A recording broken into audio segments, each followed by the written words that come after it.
Заткнись, гнида! Не смей храпеть! Разбудишь Мишеньку, я тебе башку оторву. Я и так 3 суток не спала.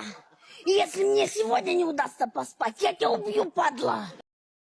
Не можешь ни храпеть, ни спи. Просто лежи. Ты специально это делаешь. Что? Так дышишь. Как? Как гипопотам. Маша, я так не дышу. То есть ты хочешь сказать, что мне померещилось? Мне, женщине, которая не спала 3 суток, ты говоришь, что что-то мерещится? Нет, Маша, нет.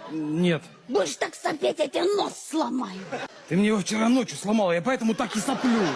То есть ты хочешь сказать, что я во всем виноват? Нет, Маша, ни в коем... Тогда заткнись.